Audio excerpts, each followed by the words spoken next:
Warning, censorship. Warning, censorship. Warning, censorship. Good afternoon, ladies and gentlemen. You have tuned into the Rebel News live stream on this, a Tuesday, December 15th, 2020. I'm David Menzies, and as always on a Tuesday and Thursday, I am joined by my lovely co-host somewhere in the hinterland of northern Alberta, and that would be Sheila, the she-devil Gunn-Reid. How you doing, Sheila? 10 days left till Christmas. 10 days left. I'm doing better than I deserve. I am all done my Christmas shopping. I did my very best to avoid going about shopping from Amazon or Walmart, just to help the struggling little guys that are still open here in Alberta, unlike what's going on in Ontario or Manitoba, who've somehow managed to lock down all the little places and keep the big box stores open, and just they're corralling all the people and the shoppers like cattle into these big box stores. But Sheila, let's be honest, I would imagine a toy store for Sheila Gunn-Reid this time of year is something like Cabela's, one of those big box hunting stores. I don't even know where to walk in those stores, right? But I can see you salivating as you look at those various firearms and bows and arrows and crossbows and all those other things you use to wage war on the wolverines up in your neck of the woods. And coyotes, or coyotes, or however you people call them in Toronto. You guys call them pets. You guys seem to think that they aren't menaces. I do. I'll be honest. I do like the big box hunting stores, but especially since the last gun grab of 1,500 popular makes of Canadian shotguns and rifles and guns that look scary to a liberal pencil pusher somewhere in an office. I've been going out of my way to support some of the smaller mom and pop firearms stores, because a lot of them were left with stranded assets. They are left with ammo they can't sell, firearms they can't sell. Just hundreds of thousands of dollars of inventory in some cases that are just locked, and they can't do anything with it. They can't sell it. They can't send it back. They don't know what they can do with it. So firearm enthusiast friends out there, if you are watching this, you know what? You need some ammo. You need some Tannerite for some Christmas fun. You know what? Maybe take a mosey into one of the smaller mom and pop stores, because they were really hit hard by this latest gun grab. Isn't it amazing, Sheila, in this year of 2020 that we have those gun retailers, their stock in terms of guns and ammunition, as you just said, is verboten, and you're stuck with stranded assets. So first they take your stock away, and then basically they take your whole store away because of these crazy lockdowns. Or I don't know, is there an exemption for gun shops out in Alberta? Is that considered an essential service? Well, it's essential to me, but in Alberta, our retail capacity is limited to 15% of fire code, but the smaller guys are all open still. So okay. That's good news, I guess. And plus, it's Alberta. It wouldn't be Christmas without a gun under the Christmas tree. Well said. So Sheila, it's usually around this point of the show where you tell our viewers who aren't familiar with the live stream what the ostensible policy reason is for you and I chatting for an hour. Right. Oh, we're doing it a little bit earlier than when we normally do. It's 4 minutes after the beginning of the show. Yeah, we didn't quite go off the rails yet. You may have jinxed us. You may have just called the shutout. So what David and I are doing here is the daily Rebel News live stream. It used to just be on Friday. It used to just be hosted by the boss, Ezra Levant, and it used to be called Battleground. And it was like a chance for Ezra to just, get all those ideas and thoughts and things that get pent up in his head that he lets loose if you're trapped in a car with him for 3-4 hours. He would do that on air and talk about the news of the day, or, interact with our viewers, which is something that we love to do. But during the pandemic, it seems as though there was more news than ever to talk about. Things were changing so fast all the time. Yeah. And as rebels, we were sort of grounded. We had been flying around quite a bit, and we ended up grounded, and many of our viewers at home ended up grounded too. Some of you were put out of work by lockdowns. Yeah. And so we thought, what a good time to extend the live stream, give our viewers a chance to come and discuss with us the news of the day as it changes every single day. So we do something here that you won't see done in the mainstream media, and that's leave the comment section open. So it's quite lively in the live chat every single day. People are getting to know each other. It's fun. There's quite a community growing there, but you can do something with the live chat that you can't do anywhere else, and that is let your money do the talking. They don't do that in the mainstream media. They just want your money. They don't want your talking. So you could do something called super chat. There's a little $ at the bottom of the live stream. Just click on that. Throw some money in there if you want. The more money you put in there, the more characters you get. And it's your chance to take the show in whatever direction you want, because a super chat means that it'll be highlighted to the top of the screen. Everybody will see it, but I will also see it, and we'll read it on air. If it's a question, a comment, a topic that you want to put on our radar, now's your chance. And Mr. Producer will send it to me, and we'll make sure that we read it on air, and David and I will do our best to address it.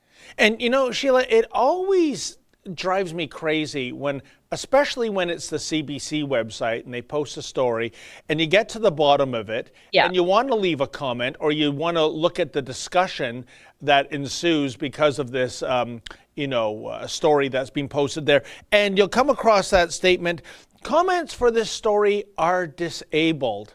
And I always wonder why. I mean, I thought the CBC was all pro-diversity. Are you afraid of a diversity of opinions, i.e. that some Canadians who are funding your enterprise to the tune of $1.5 billion a year have a differing opinion? Or is it a matter that they just can't take criticism of their work, criticism that is so often so richly deserved? I mean, what do you think their reason is for that, Sheila? I mean, they must have, I should call up their public affairs guy, he's a good guy, and just say, hey, why won't you let, the filthy masses wade in with their opinions on your elitist journalism? I think some of it comes from this sense that they are just so much smarter and better than the rest of us, that they don't think that the opinions of those who pay their salary every day really matter. They think they're smarter than everybody else, so it's okay for them to tell you what to think. And if you disagree, well, it can't be that they were wrong or that your criticism is valid. It's just that they're so much smarter than you, and you just don't possibly understand what they're trying to tell you. I think there's a lot of that, this elitism happening from the major mainstream media networks. I mean, they talk down to their viewer all the time. Oh, yeah.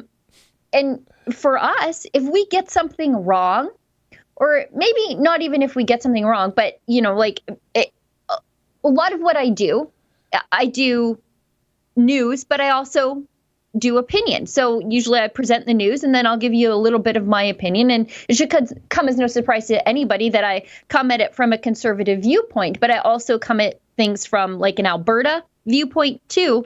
And so sometimes I'll get constructive criticism. You guys are actually pretty polite out there, saying, well, this is why we do things this way in Ontario or Quebec. I'll get some pushback, and I welcome that. And I like the immediate feedback, and I think that makes my journalism better.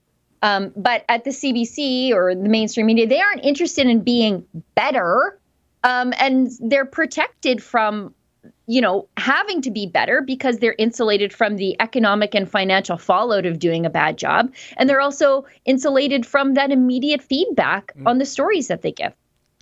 Well, why would you want to waste your time going there? And by the way, the stats show with their falling viewership that more and more Canadians are not going there. But Sheila, I understand a few days ago you went out into the field, a frozen field, yes. I believe. It frozen, was very so cold. And I guess it was all about, I mean, it's entitled the Freedom Rally because I understand Premier Kenney has caught the virus. No, not the coronavirus. That special kind of virus that has infected the likes of Doug Ford, ostensibly a conservative premier who is pro-business, who has suddenly decided to go anti-business. This is a very concerning virus to me, folks. I don't know about you, but Sheila, you went out to cover the protest and get some feedback. So why don't we run a clip of that right now? Approximately 1,000 people who are gathered here today are risking $1,200 in fines to gather to protest the lockdown restrictions. Let's go ask them why they're here and what message, if any, they have for the provincial government. Why did you come down to the protest today? Because I am a free citizen and it's against our constitutional rights to have to wear masks to go into a store, to not be able to gather with our families over Christmas. Like, this is free choice, and I'm a Canadian citizen and I'm standing up for my rights. I'm here because I believe in the human rights of people and that they should just shine and glow and not be told what to do, and they should just do what they believe that's in their heart and how they feel. Alberta Health post right on the website. The average age of death is 82, and of course that's unfortunate. However, you have 75% of those people with 3 or more comorbidities. You have another 15% with 2 or more, and another 5 with 1. So contextually, we have about 99% of people recovering from this, and it's like, what exactly are we doing here? Are we trying to shut the economy down? Came down from fundamental freedoms, my fundamental human rights, to assemble peacefully and just to voice my opinion that this is all completely a bullshit. If you critically look at the information going on around us, if you analyze, if you're objective, if you look at the data, and if you ask questions, you will have a clearer understanding than the hysteria that is being fed to us. We need to shut off the TV, shut off the media, start asking more questions. Do you have a message for the provincial government? They put us back into hard lockdown on Tuesday. My message is you don't get to dictate who I'm going to have over for Christmas, who can come to my house. Those are my choices, and my choices are being taken away illegally, and they do not have the legal right to take away people's constitutional rights. Message to Kenney is, where's your spine? You came in talking a big game, now all of a sudden you're just crumbling. I'm just so disappointed with you, Kenney. I think the provincial government needs to start acting a little bit more independently. The federal Justin Trudeau and the federal government isn't exactly stepping up. They're not prioritizing the right people. They're answering to people who are in the higher echelons of this world, the globalists, if you will. I'm not speaking to the government. Sheila, there was a lady that made an interesting comment, I thought, and she was talking about how Premier Kenney talked a big game. I assume that meant in not bending the knee to locking down all the businesses that we've seen in other provinces and other countries, for that matter. And then suddenly something changed overnight and he had a change of opinion. Here's my question to you, Sheila. What got to Premier Kenney? What is he basing this 180 decision reversal on? I have no idea. I don't know if he's bent to the pressure from the bureaucracy, from the healthcare unions, from the media. I don't really know. But over the weekend, too, and the stories are still coming out, I met with a lady in Red Deer who, her life has been absolutely destroyed by these lockdowns. She's a hairstylist. She has a salon in her home. She was hammered by the first lockdown because of circumstances beyond her control. She didn't qualify for mortgage deferral. Because she's, a self-employed person, she fell through a lot of the COVID relief cracks. Now, because of the second lockdown, her house is in foreclosure. So she will lose not only her house, but her business that is in the house. She has been told she's not able to open. And she's told me, you know what, forget it. I literally have nothing left to lose. So I am going to reopen. So I'm hearing from more and more of those people all the time, that she has worked for 35 years to build a business, to have the dream of home ownership, to, support her family. And when her and her husband both were put out of work by these lockdowns, I mean, their lives have been destroyed. And I think the provincial government needs to hear from more of these people, because it's all fine and good to say, I'm just closing that business, it's just a corporation. Yeah. No, these are people's lives that you are ruining arbitrarily for really unscientific reasons. Her industry, 2 weeks ago, Jason Kenney was saying, oh, congratulations, salon and personal care. We've got no cases attributed to your industry at all. And congratulating them and saying, this is a largely female-run industry, and I'm not going to put all these women out of work. And then 2 weeks later, puts them all out of work. And that's the key point that you said just a second ago, Sheila. It's not scientific. I'm sick and tired of these people saying, stop being so selfish. You can't, stay at home and have the businesses closed for a specific time period so that the virus is curbed. But we know it doesn't work. And we've seen the fitness industry, the restaurant industry, the retail industry, their associations that represent those industries, I should say, Sheila, showing studies that they've done that it's less than 1% of Wuhan virus transmission happening at gyms and restaurants and retail stores. And yet, what did we have happen at the stroke of midnight yesterday? Well, we had Premier Ford in Ontario, Sheila, throw in more regions into lockdown. Peel region and the City of Toronto have been in the gray zone. That's the most severe zone for weeks now. It has not curved the positive case numbers one bit. And if you think I'm pissed, I am pissed. I'm thinking of the tagline for Jaws 4, Sheila, which was, this time it's personal, because I live in York Region, 1.2 million people, and I wanted to go to the gym to work off this Lapunza I got going here, and suddenly that's been taken away for at least 28 days. And based on what? On the failure of Peel in City of Toronto. So it's like Doug Ford is saying, well, you know what? Maybe it'll work in York. I don't get it. Can you say where the science is coming from here, Sheila? This is truly the definition of insanity, and it's so frustrating as an Albertan to see our provincial government follow the same failed path that other jurisdictions have taken. We don't have to look very far for proof of how these lockdowns aren't working. We look at Manitoba, we look at Ontario, and we see case counts. However, however you take that information, that's how the bureaucrats are basing their decisions. They think that, if we lock everybody down, case counts should steady and then drop. But that's not what's happening. So why in Alberta would we look at Ontario and say, okay, well, they got almost 2 months of hard lockdown data ahead of us, and it's not working. The only thing it's working at destroying is freedom in the economy. Why would we go out of our way to replicate that here? Why don't we try a different way? But no, we did the same thing. And, yesterday I was looking at some of the data out of South Dakota, because as many of you may know, I'm a Kristi Noem fan. Yep. I love the governor there. She's been on my radar for a couple of years. I just love her. She's a huntress, a rodeo queen. She's just everything. She's just everything. And she refuses to be bullied into destroying her state's economy. She refuses to. And the data shows out of South Dakota that their case counts peaked earlier, a couple weeks ago, and now they're petering off. And that happened without destroying the economy or overwhelming their healthcare system.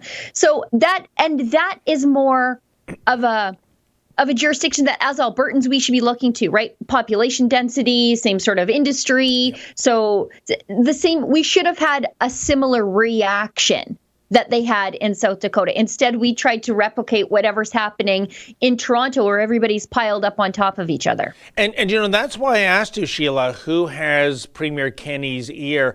who are these premier whisperers, if you will? Because I know Doug Ford, and I bet, Kenny has said words to the same effect.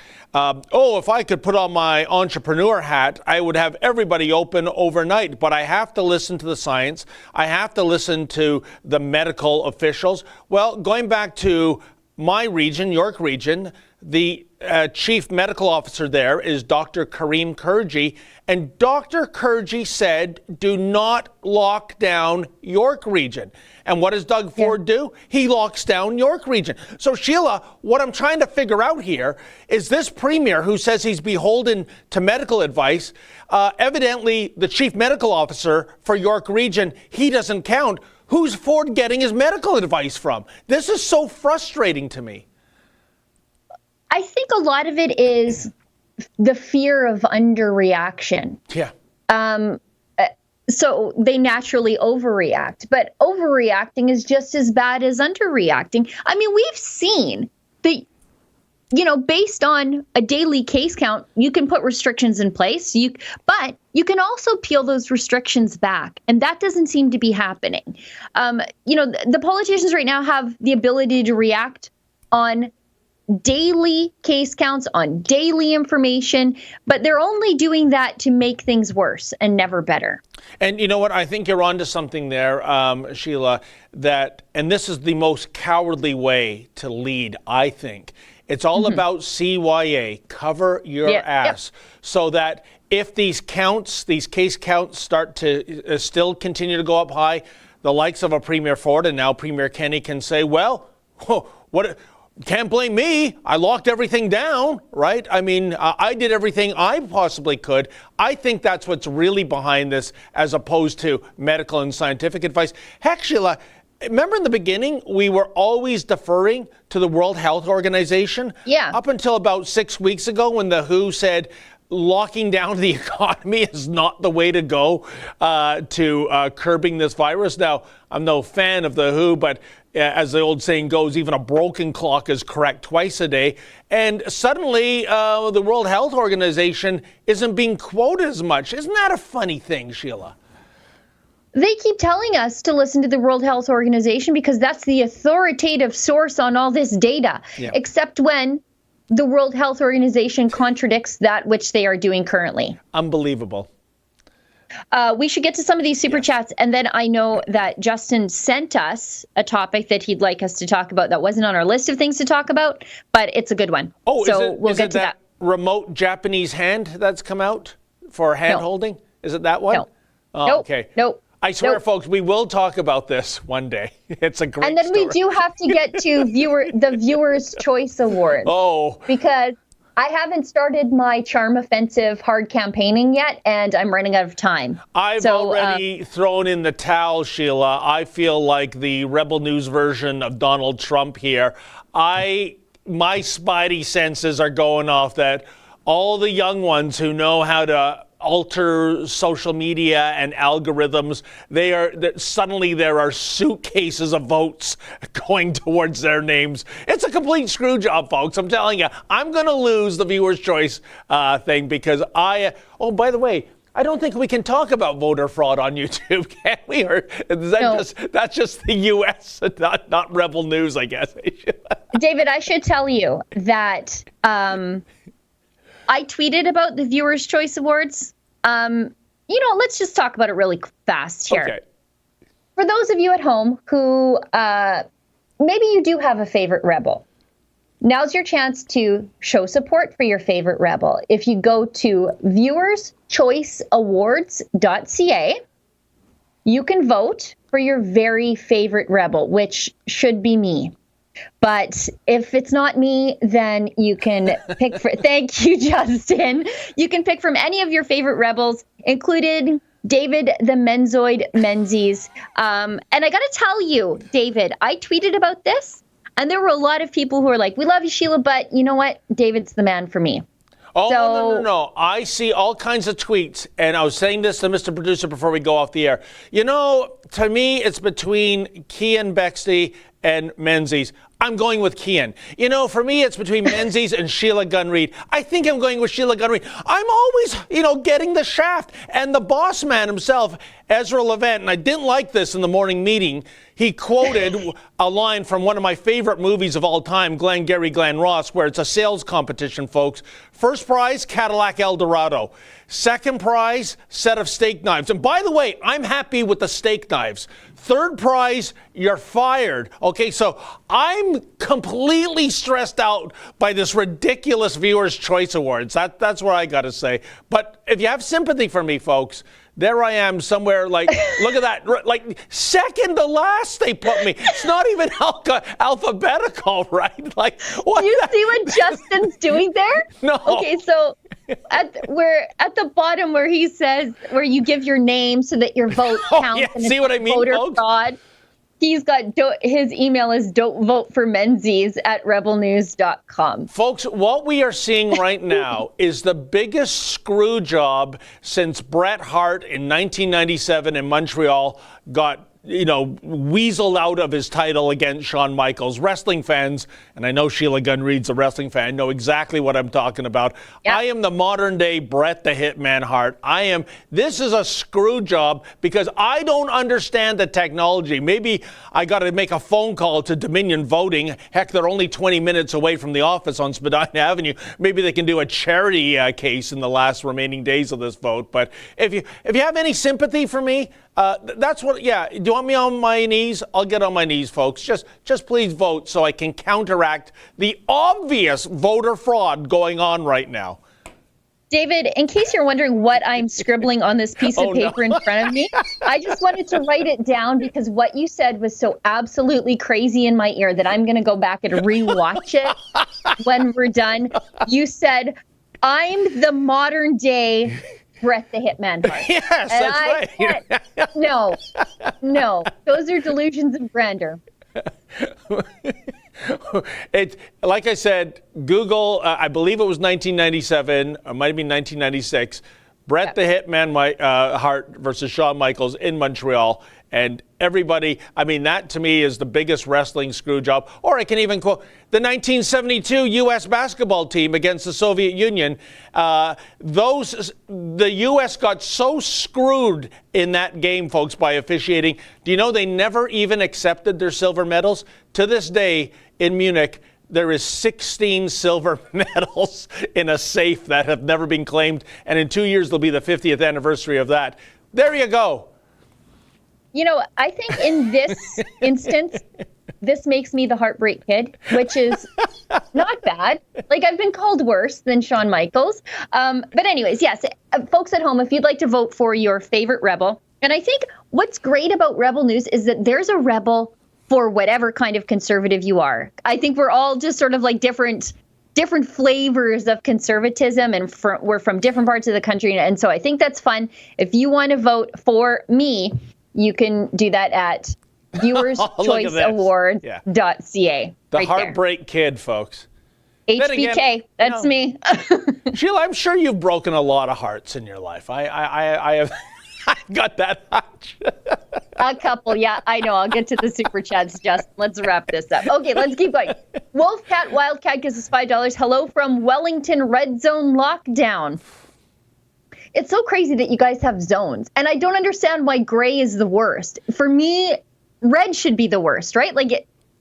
Why does gray seems like it should be like that? We don't know what's going on here. It's the gray zone, but that's the worst. Sheila, when you think of the color red, red light, red zone, red alert, it is a series of... Red communist virus. Exactly. Gray, what do you associate with gray? It's ambiguity. Shades of gray. I'm neither white nor black on this issue. It's shades of gray. Like, who came up with these Crayola COVID crayons that they're coloring the zone? And what was wrong with stage 1, 2, and 3? What was wrong with the number system in the first place? I guess they have to create work for the bureaucrats because otherwise there's nothing to do. At least if they had left it like orange, yellow, red, or whatever, then it would have... Your mind naturally understands it because we've been exposed to 20 years of terrorism alerts that are coded that way, right? So you understand what's the worst. But gray actually means nothing to me. Exactly. Like it means nothing. Viking Insane, $2, voted for Menzoid. Lots of great talent, only one hat. See, David? Do you see? Thank you, Viking. Olga Jetty gives us $5. It's my pleasure to support trustworthy reporting. Thanks for all you do, Rebels. Oh, thank you so much. Martin Sable gives us $20.99. Thank you very much, Martin. Have you guys seen Ford posing eating ice cream? I'm shocked no SWAT team sent to shut it down. Any business is safe if PC paid. Sheila, I'm moving to Grand Cache, Alberta. Any idea if town is good? I love Grand Cache. It's a beautiful town. Look at this, 4th of Dairy, Bob Cajun.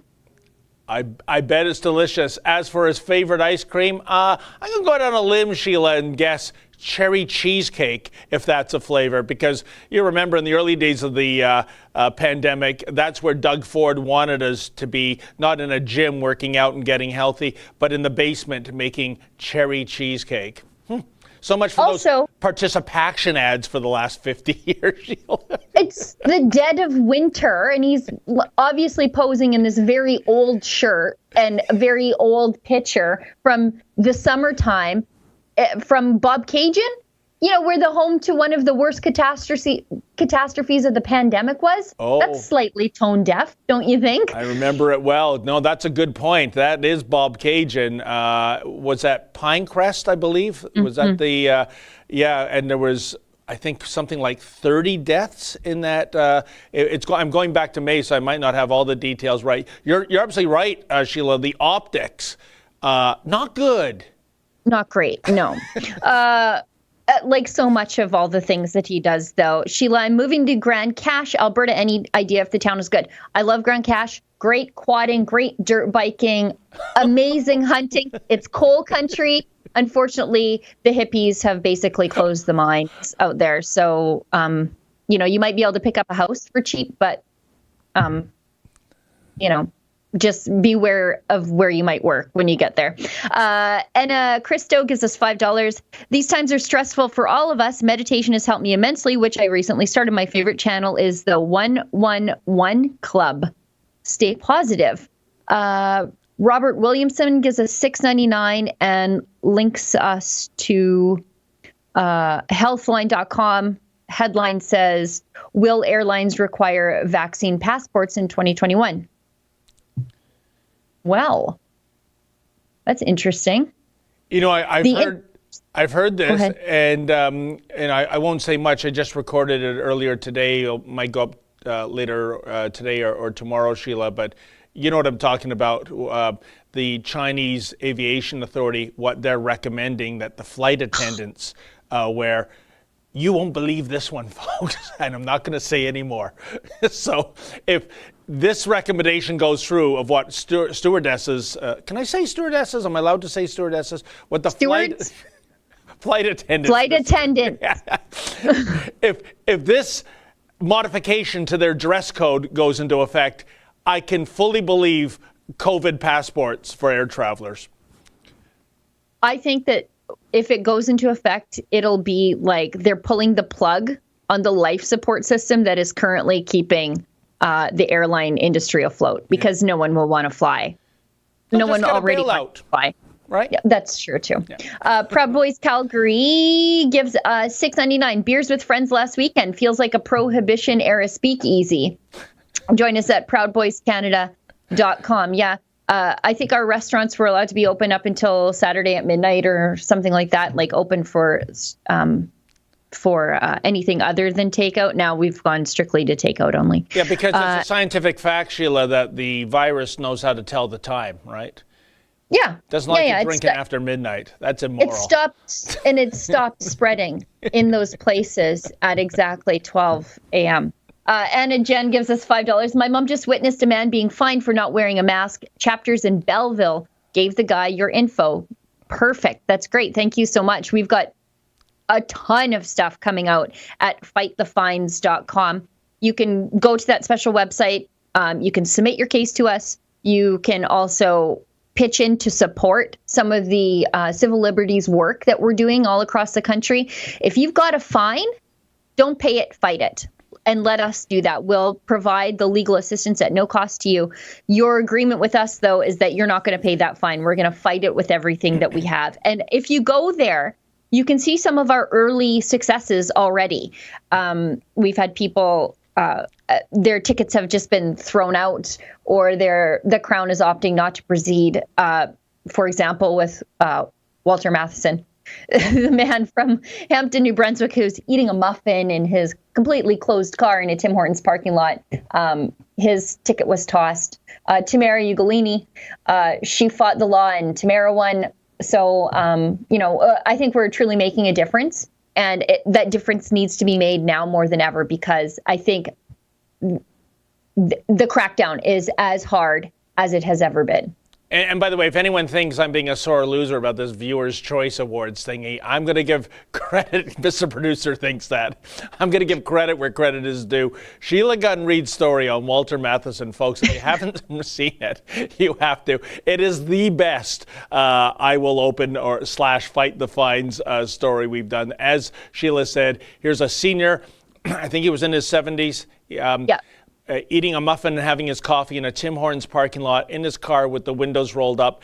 And the encounter with the Mountie that's giving him the summons is absolutely surreal. And thank God Walter recorded it. Otherwise, this is a nothing burger, right, Sheila? And it just goes to show, if you think things are going sideways, get out your device and record it, folks, because these days that seems to be all that matters.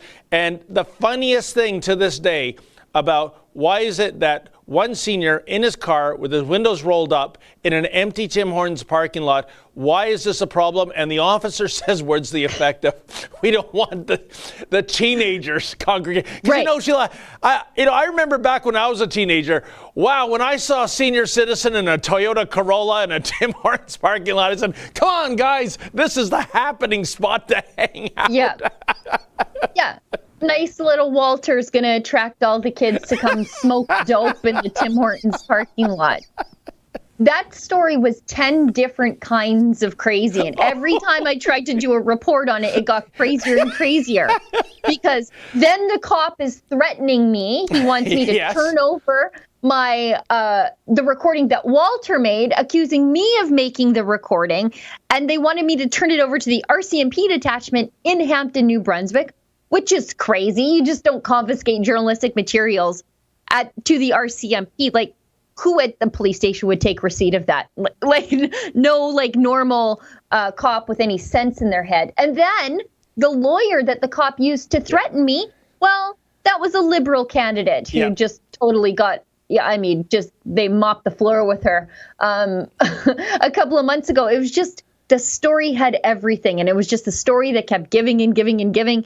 And Walter won, because I'm absolutely sure the cops and the RCMP didn't want any of Walter's recording or the threatening letters they sent to me admitted as evidence. Oh, and we were going to go to that trial whenever it would have been slated for, Sheila. It would be like us covering the O.J. Simpson trial back in the 90s. I would have done my best Nancy Grace. I would have come up with a good name to describe Walter, like how she called Casey Anthony taught he would have been Muffin Man trial day 3, and I just would have covered it just like that.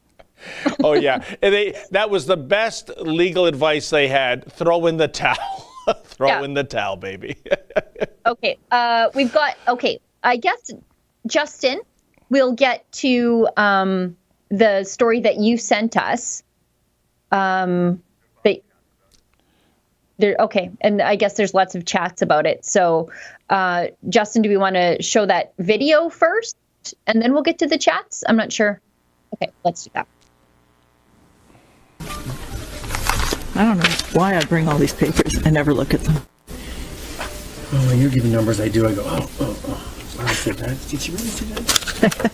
I just say whatever they write down for me. That's why you're guessing. Wow. Did I hear that? Was that Dr. David Williams?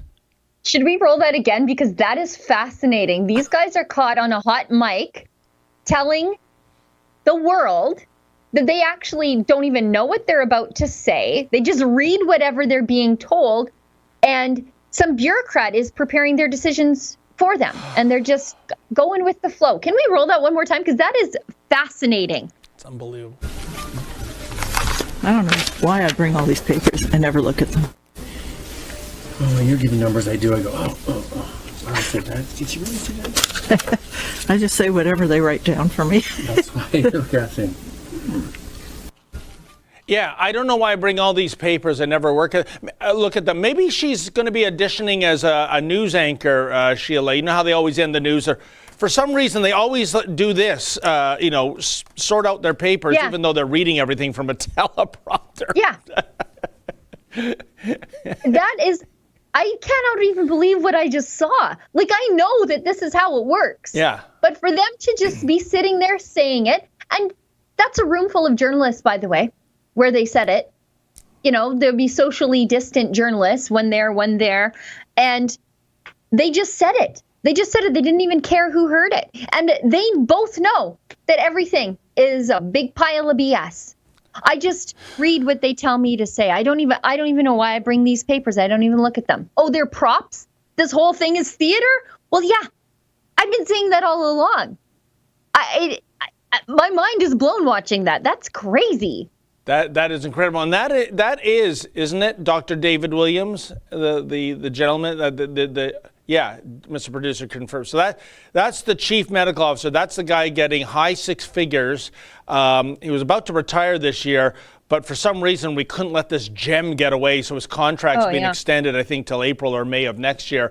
And they don't read the papers, and they just say what they're being told to say. Okay. I got confidence in the science and the medicine here, Sheila. How about you? Well, and that's Dr. David Williams, the Chief Medical Officer of Ontario. Yeah. That's the guy who said limits may be placed on unvaccinated Ontarians. Yeah. He's the guy who said that.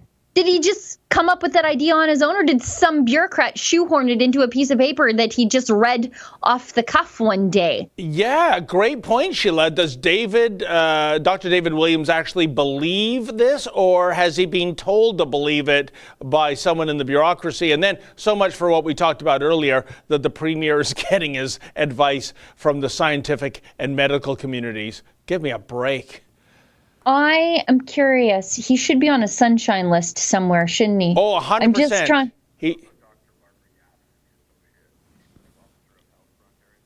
Dr. Barbara Yaffe is the other musketeer. Okay, then. No, for sure, Dr. Dave, he's high up on the sunshine list. I'm sure he's in the neighborhood of 500,000, Sheila.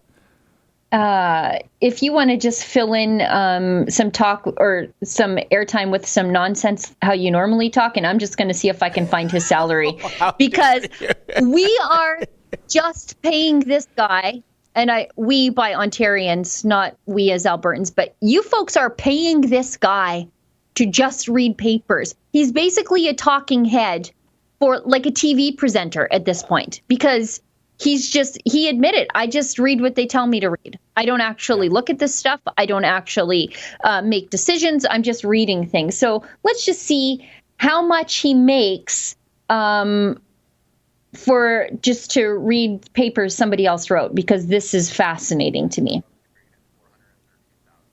There you go. So I wasn't too far off. I guess 500,000. Probably gets up to 500,000 with benefits and. Of course, you know, it's going to be a gold-plated pension whenever he does decide to. Yeah, that's 2019, so he's probably got a raise, of course.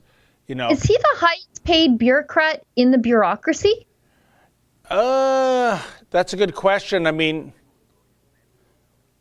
these are just the Williams names. And by the way, how unfortunate! One of my childhood hockey heroes was. Dave Tiger Williams, right? And I guess with Dr. Williams, he's a paper tiger. It's astounding. Actually, he's not the highest paid bureaucrat. We've got ones that are making upwards of $800,000 in Ontario. So, yeah. Oh, how much is she making? 240. Oh my goodness, it's almost minimum wage, Sheila. Just 241,000. Yeah. Good work if you can get it to carry around papers that you are never planning to read. I can shuffle a lot of papers on TV for, $250,000 a year. That's for sure. Wow. No wonder they don't care that Yep. all these people's businesses are going under. This is how seriously they take it. Oh. They'll close your business and they can't even read the papers Yep. that someone has prepared to justify what you're about to do to somebody else's livelihood. Yep. And why would you?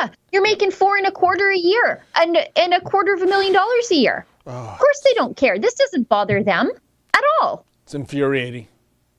Okay, let's keep going. Okay. Tons of super chats, Tons. Justin says. Tons, because we have the most generous viewers in the world. And they're generous with their votes for me at viewerschoiceawards.ca. Okay, Jeffrey Cap gives us $20. Go Rebel News. We need you 16 plus hours a day. Wow. Okay. COVID is real, but it is also a real scandal by the way it's being used to control us, take away our freedoms, manipulate the economy, and enrich Big Pharma and UPS. Fraser McBurney. Hi, Fraser. Now that COVID-19 has proven to be a hoax, I don't know if it's a hoax. I think it's a real disease. I just don't think it is as bad on young people as they want me to fear. Now they're pushing COVID-20. Fool me once, shame on you. Fool me twice, shame on me. The COVID-20 is a hoax. Merry Christmas and get on with joy to the world. Yeah, I mean, the fact that we're at COVID-19, it indicates that there are other COVIDs, right? They're out there. They've always been out there. It's a disease that has been with us for a long time. Different strains, just like the flu. There will be other COVIDs. And are we going to shut the economy down for those? I hope not. I mean, but we've set a new benchmark now, haven't we? Yeah. What remains of the economy when we do get it reopened, Sheila? Yeah. Mike Mayer. Hi, Mike and the gang. That's Mike from People vs. Predators. Thanks, Rebels, for standing up for small businesses and telling People vs. Predators story. Keep fighting the good fight, PvP. Well, thanks, Mike, and thanks for the work that you do to alert unwitting communities about released, alleged sex offenders in their community and the work you do to get bail revoked for the worst among us. Cat DF, $20. There are now a number of legal rulings against government COVID-19 emergency lockdown measures in countries throughout the world. On PEI, no deaths, no hospitalizations. BDG closes. We want to go to PEI. Rebel want to come. Yeah. Are you guys still in? The bubble collapsed, did it not? The Atlantic bubble where you could travel amongst a few Atlantic provinces, that collapsed, right? Now you're limited to just staying where you're at. Correct me if I'm wrong. Robert Williamson gives us $6.99. Like Travel, International Air Transport Association is in the final stages of developing a digital COVID-19 vaccine passport for travelers. I would not be surprised to see that at all.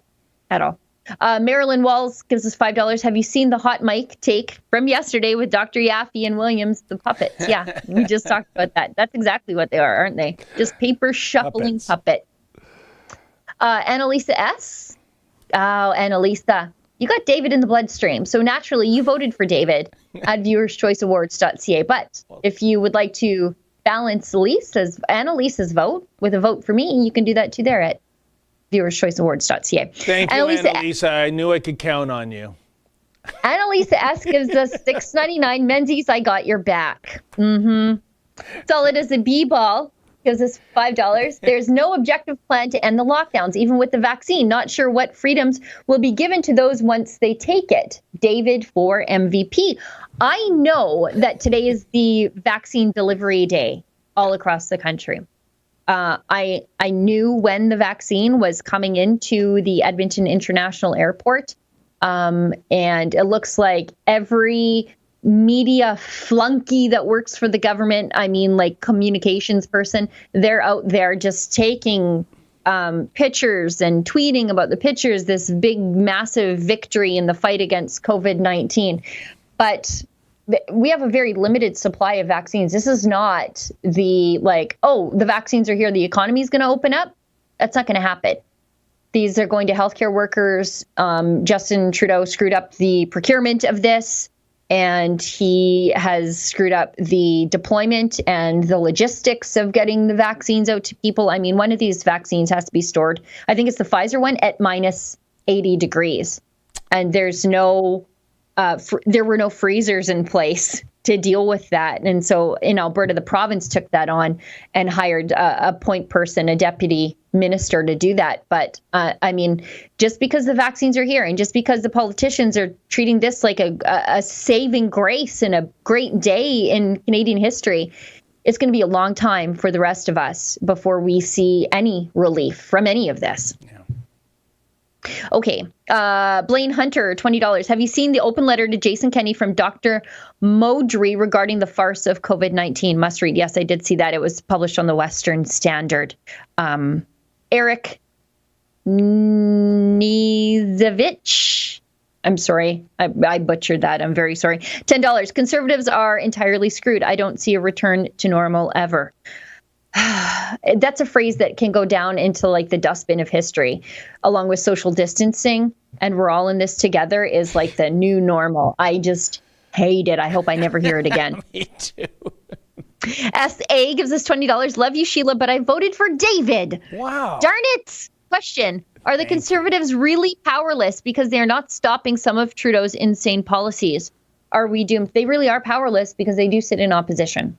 And, you know, like they have taken this approach of appeasing the media who hates them anyways, instead of, you know, talking directly to the people, going around the people. They just continue to go back to CBC to get a beating all the time. Because that worked. That strategy worked so well for Andrew Scheer, didn't it, Sheila? Yeah. You know, one of the biggest failings of Stephen Harper, and I'm a Stephen Harper fan, I've got his book in my office here. But one of the biggest failings of Stephen Harper is not euthanizing the CBC when he had the chance. That's right. Because he set up the next generation of Conservatives for failure, because as Conservatives, we fund the biggest lobby group and communications arm of the Liberals, and it's called the CBC. No, and it's in everybody's home. I was a huge Stephen Harper fan myself. Sheila, I agree with you. He had a chance to take care of the CBC as in permanently. And he also had the chance, unfortunately, to overrule a CRTC decision, which was completely politically motivated to wipe the Sun News Network. Full disclosure, I worked there off the TV dial. And he could have reversed that decision, and he didn't. And I don't know why. That was the one friendly mainstream media voice for Stephen Harper and the Conservatives. So it just shows, you know, Sheila, it's like the argument you see south of the border with the Democrats and the Republicans. Republicans always saying, well, we ascribe to a higher standard. We're going to take the high road. You know what, folks? When you get into a street fight and you're espousing the rules of Queensbury, and the guy you're fighting is a street fighter with hidden foreign objects, you're going to lose that fight every single time. Well, we see the same argument all the time when Conservatives say, well, we shouldn't be regulating the social media companies because we don't believe in government meddling with private enterprise. But they're so big and they're so huge, and they're violating the civil liberties of Conservatives by censoring them. You can't just take the moral and superior high ground while you're being silenced into oblivion. You just can't. I agree. MEDW, $5. David, if you win the Viewers' Choice Awards, do you intend to thank Sneaky Patrick, 00, and the entire Brampton Police Force in your acceptance speech? Yes, because they would be instrumental in your win, for sure. That was one of my favorite videos of the year, folks. Yeah, so thank you. And I guess I should send him a Christmas card or something, Sheila. Yeah. Something. It'll be intercepted by his office. They'll test it for anthrax or something like that. KCN gives us $6.99. Dr. Yaffe and Dr. Williams caught on live mic. She says, I only say what they write down for me. Yeah. And they both laugh about it. Who are they? You mean the health bureaucrats, the necromancers behind the scenes? Yeah, you know what? What's with the laughing? What's so funny about thousands of people being thrown out of work? What's so funny about thousands of businesses being locked down and hundreds of businesses never coming back? They're going into bankruptcy, and they're having a jolly good laugh about that. That's obscene. Yeah, it's too much work for these two for their $250,000 a year and $420,000 or whatever Williams makes.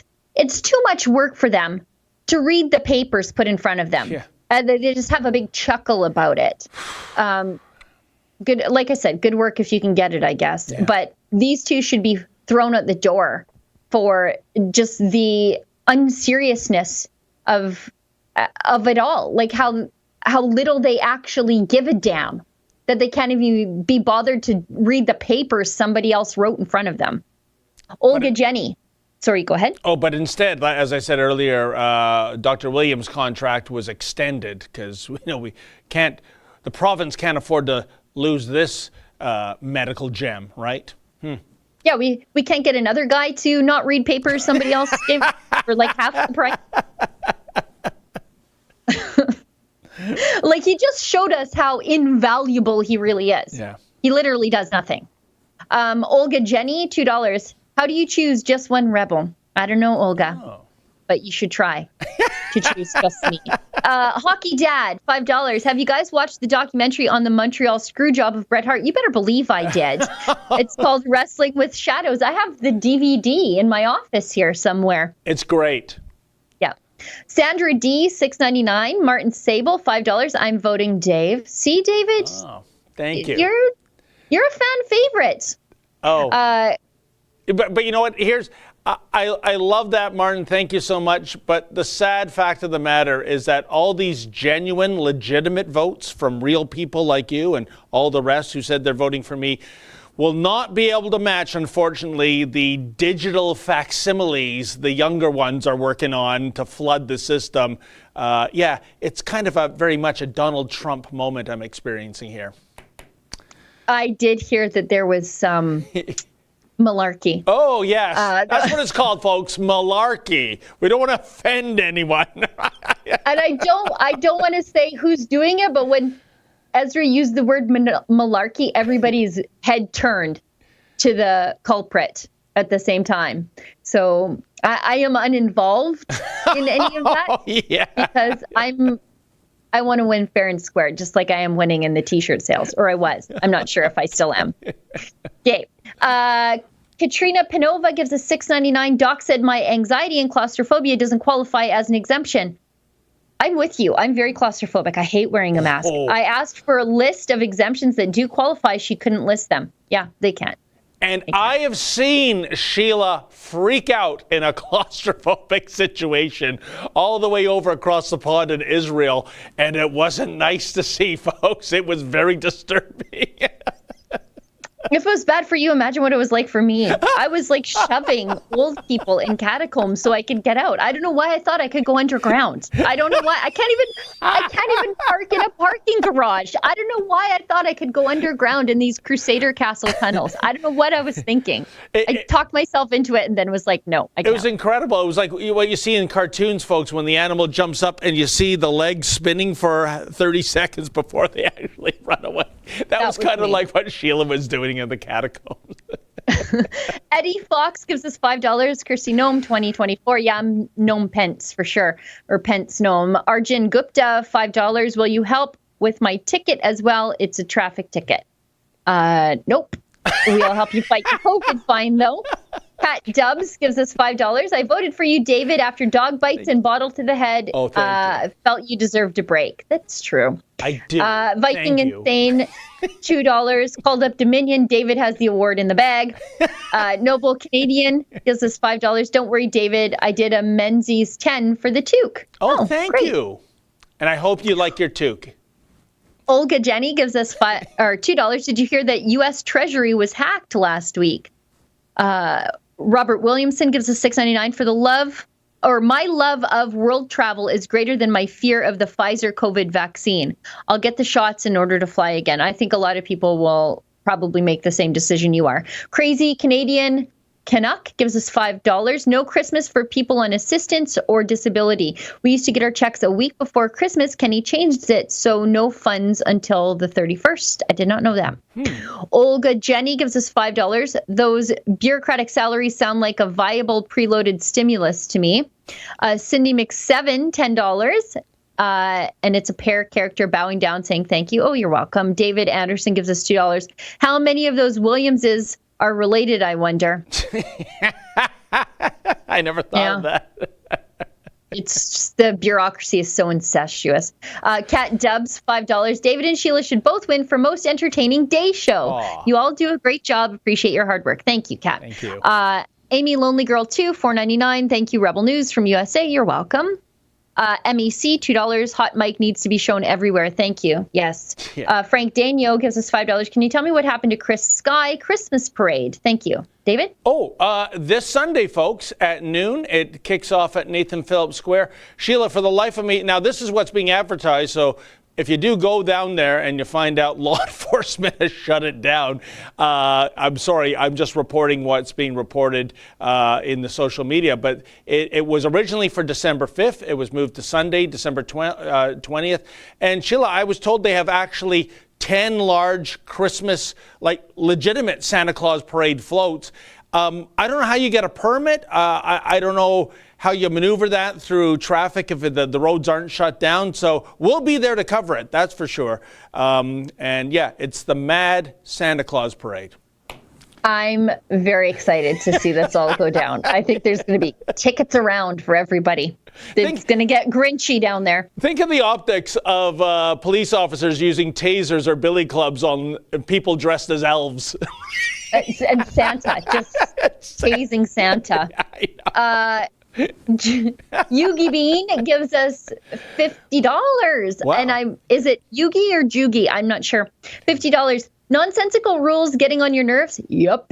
Boyfriend wanted to take me ring shopping at Pandora. Staff said only one person per party allowed in.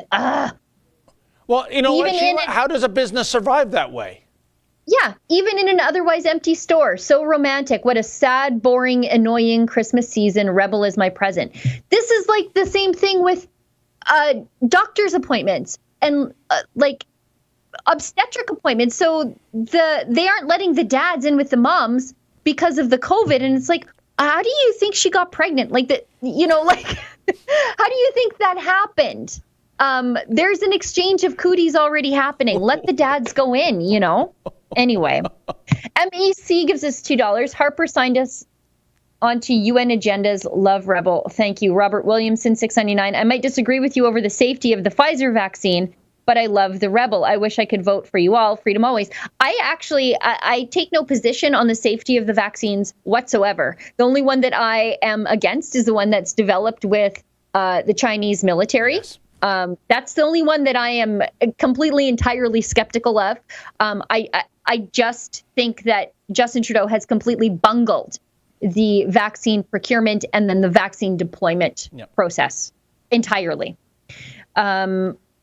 Olga Jenny gives us $2. Sheila sent you an email today. Please take a look. I hope it's an email saying that you voted for me in the Viewer's Choice Awards. Thank you. There you go again. And I will. Lisa Proust, research and meditation. Lisa, you're late to the game. $2. Thank you, David and Sheila, for always being there for us. Lisa Proust, again, $2. David, I want you to win. Sorry, Sheila, I love you too. Oh, it's fine. Lisa, thank you. Fine. It's like a knife in the gut, Lisa. Bruno Whittinger gives us $5. Hey all, love you guys. Thank you for continuing to share the truth. Sheila girl, you get my vote. Yes, balance. Martin Sable, $5. Tory may send Army Special Forces, TPS, SWAT, and RCMP to shut Chris's parade along with a row of tanks. I think you're going to see an extreme use of force. I don't know if it's going to be that much, but I bet you horses. We're going to see the horses again. Yeah, here comes the mounted unit. Yeah. And Mr. Hammer Dance gives us $2.23. Menzoid, you got my vote. See, David? Oh. Do you see? I know. I love our audience, and it's coming in, I would suggest, on merit. And yet, much like Donald Trump, you go to bed at 4 a.m. thinking you're the presumptive president-elect, and you wake up and it's a Biden landslide, right? Something funny's going to happen, folks. That's all I'm saying here. Yeah. Right? You go to bed, you're the winner. Yeah. Overnight, a bunch of Andrew votes come in, and the malarkey wins the day. Okay, we got a couple more super chats here. Daniel Forget gives us $5. No super chat. Fraser McBurney, $10. Whole lots of people from Hamilton are planning to go to the Santa Claus parade, but I will be hosting the Hugs Over Masks rally on Sunday. Okay. Lisa Proust gives us $2. Sheila, I adore you. And it's all in capital letters. So she assures me that she's shouting. And, one more. Pink Phoenix Nails. Oh, I'm so sorry to hear that your industry has been completely closed down, Pink Phoenix. It's terrible. Gives us $2. Sorry, Menzoid. I voted for the gun show. It had to end on that, didn't it? Well, folks, now we're done. You know, I'll tell you, if I had a vote, it would be going to Sheila Gunn Reid, too. So there you go. David, I'd be voting for me, too. Yeah, but I don't have a vote. Or did I already vote for myself? I can't remember. Folks, we're already 5 minutes past one. One more super chat. Super chat. Okay. Bill Whatcott gives us $5. LifeSite News reported that the Pfizer vaccine is derived from the research line of a 14-week-old aborted child. You know what? Stay tuned, because Drea is doing a story on some of the fetal components that are going into these vaccines. And at least that way you can make an informed decision about, if you're going to vaccinate, if you're not going to vaccinate, or for that matter, which vaccine you would put into your body based on your moral and ethical concerns. And that's it now. That is it. And we didn't even have time to plug the Rebel store. So there you go. Oh, dang it. I know. Anyways, folks, thank you so much for tuning in. An extra special thank you to all the super chatters. And of course, Justin, the producer behind the wall, and my lovely co-host, Sheila, the She-Devil Gunn Reid. I'm David Menzies. And until we see you again on Thursday, stay sane.